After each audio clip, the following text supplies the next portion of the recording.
What's going on? I'm Joe Trohman. I'm Rob Caggiano. We're in a band called The Damned Things, and you are watching barebonesmusic.com.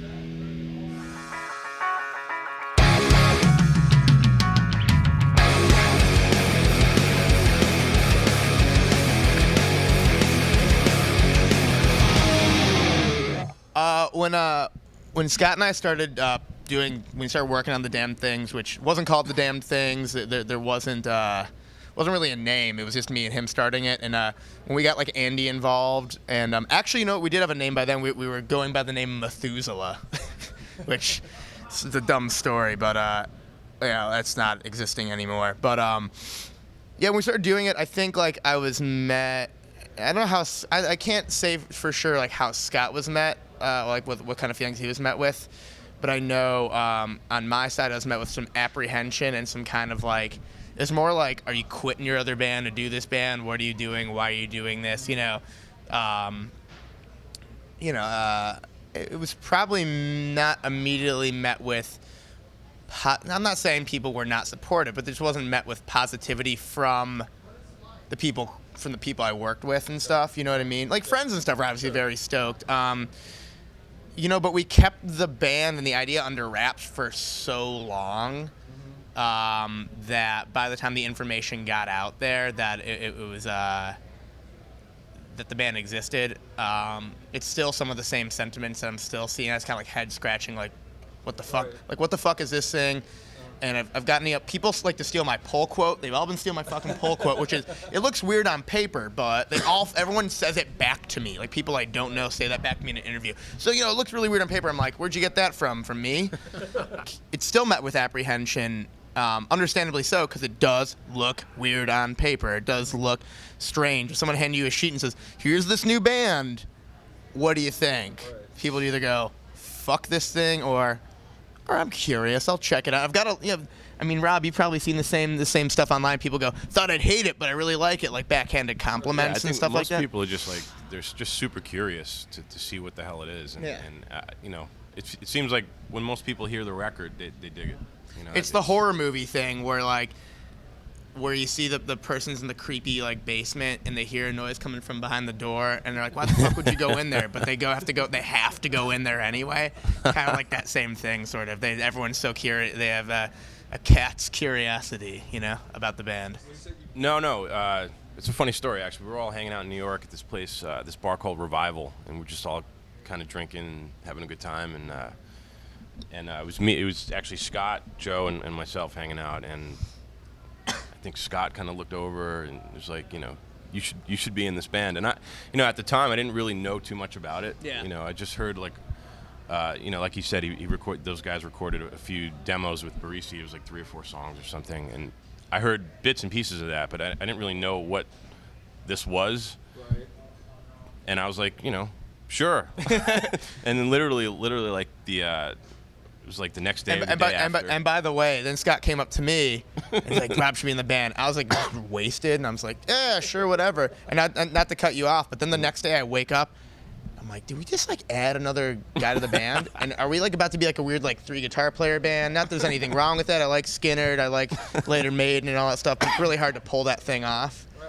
But and I think like what would have been a deal breaker and made it easy to go, no, man, was, if I met up with Rob and we sat down and it just didn't click, but we sat down and it clicked a little too well. And yeah, we wrote we got together. Yeah, I think I brought like 3 unfinished, like 3 like half-done songs, and we sat down and we finished them. And I was like, well, all right, we'll figure out how to make it work. We'll do it in a way where it's cool. We're all aware of how, for lack of a better term, how shitty a 3 guitar player band can come off. There's a lot of bands scene that they just do the wall of sound. They all play the same fucking part, and it's pointless. It's like, why do it? Yeah. And we'll make it work. We'll figure it out, Yeah, I didn't realize I met the guy that would like basically that would be the best to sit down and work on the rest of the record with.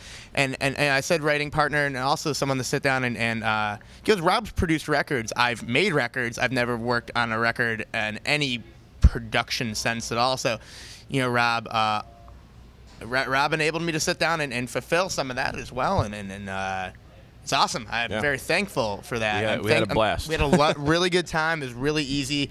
I knew what I wanted stuff to sound like, and I think what made it even better is Rob knew what I wanted stuff to sound like too, and because he knows all the gear. As I think it's really at the end of the day, the production was easy between him and I. The ideas were flowing.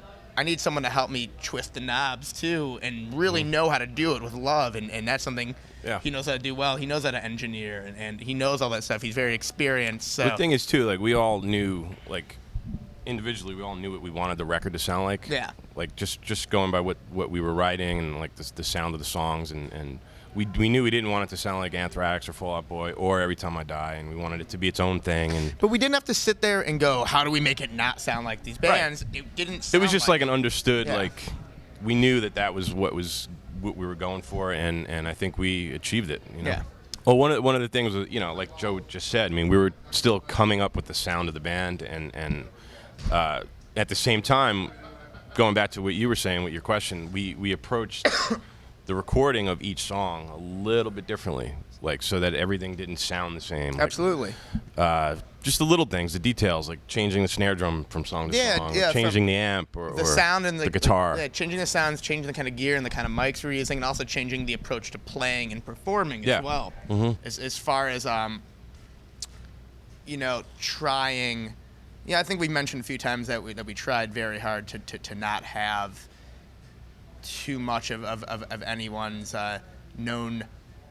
I don't know how to say it. It's like known styles from our previous bands, like really infect the music and make it just like you said, lean one way or the other way. I think just naturally, like when again, this is before Rob was in the band when we were demoing the stuff with Joe. Naturally, when we were just letting Keith do his own thing. He was naturally go screaming, even though he had sung on records and he had sung and that's hearing him sing on those records is what made me go, this dude can step up to the plate and do that. And I think when we realized more and more, we're like, we have to stay away from the screaming because he's done that. Right. He's done that on tons of records. Mm-hmm. I think that part still, like that part, the breakdown and situation, that kind of, it may sound a little more familiar to people because he screams on it. And the title track too, Ironiclast, there's some screaming on that too, which I think again that sounds familiar to people. I think it still just fit naturally, and it's nice to have some of that familiarity from the front man, from the guy that like has a very distinct. That's like screaming. I think for like honestly, this is coming from a dude that grew up like as a shitty, crusty like punk rock hardcore guy that just like. I liked everything, and I liked fucking bad metal and all sorts of like bad screaming and stuff like that. I grew up and realized most screaming is it's not timeless. It's a tired expression. It's tired, man. It's what you do when you can't do anything else. It's funny though, because years ago, I don't remember exactly when it was, but I actually produced a song for Every Time I Die, and that was when I first met Keith and those guys, and I realized then, like, just working with him, that he had this amazing voice. He just didn't realize it. He didn't know he didn't know what he could do as a singer. And as far as the screaming goes, he's my favorite screamer out there. He's phenomenal. He's awesome, but like, yes, he's got a great voice, and he stepped up to the plate on the record like incredibly. Totally. I feel like he really came into his own on this record. As as funny as it seems. We played our first show at this place in Williamsburg, Brooklyn, which was basically across the street from the studio that we were recording. Yeah.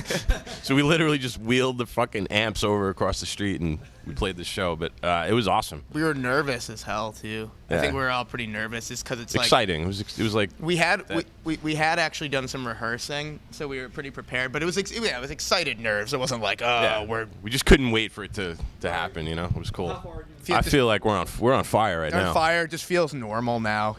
I mean, I think like any band, everyone has their individual good days and bad days, but it feels pretty normal. Get up there, do our thing. We've had some off day shows in this tour, so like anytime there's a day off, we've been playing shows like in Madison and in Flint, Michigan, and other places, and we get to play like more of a full set, and those have been great too. The longer we should play the longer sets, to be honest. Yeah. They're even more fun. I think anyone that's into good rock and roll is going to dig this band. It's not, I mean, there's been a lot of shows where, a bunch of Anthrax fans they've come up to me and said that, we love this. We're big Anthrax fans, but we love what you guys are doing. Same thing with the Fall Out Boy fans. Not to Anthrax fans, and by the way, I mean, like, I got nervous at the beginning that, like, some of the Anthrax fans and some of the Every Time I Die fans, I get nervous because they are fans of, like, heavier, more abrasive music, and I just never know. Again, it's an unfair stereotype to have, for me to have, that they wouldn't be cool, but they're some of the coolest, actually, the Anthrax fans, just because some of them are older and they become adults and they've lost that, like, kind of, like, 16-year-old, I hate sellouts, jaded I only like this bullshit. Kind of, but in a way, they're so jaded on those attitudes, they become adults and they've learned how to, like, enjoy anything that they find good. And I think, like, so I think I give a big kudos to someone like the old school Anthrax fans who come up and they're just like music fans. They're just genuine music fans. I mean, as far as complexity goes, this band definitely still has complexity going on in the music. Yeah, these songs are definitely challenging to pull off. They're hard to pull off, pull off correctly. I've seen a lot of people try to do covers of Situation. They're pretty wrong in every which, I hate to say it, guys, they're wrong. But and I troll the internet like a creep. But I enjoy it. It's fun. But yeah, there's plenty of people who go, it doesn't sound like this, I don't like it. And it's like, but there's plenty of people who go, I won't listen to this because, like, it's fucking Fall Out Boy, fuck them. You know what I mean? Like, right. Yeah, I don't care if you hate any of our bands. Just, if you're interested in checking it out, but you really won't check it out because you don't like one of our bands, I mean, in general, you're probably robbing yourself out of liking a lot of music. That's true. But also, you're probably, there's two things I'll say to people like that. Most of the time, they're just too young.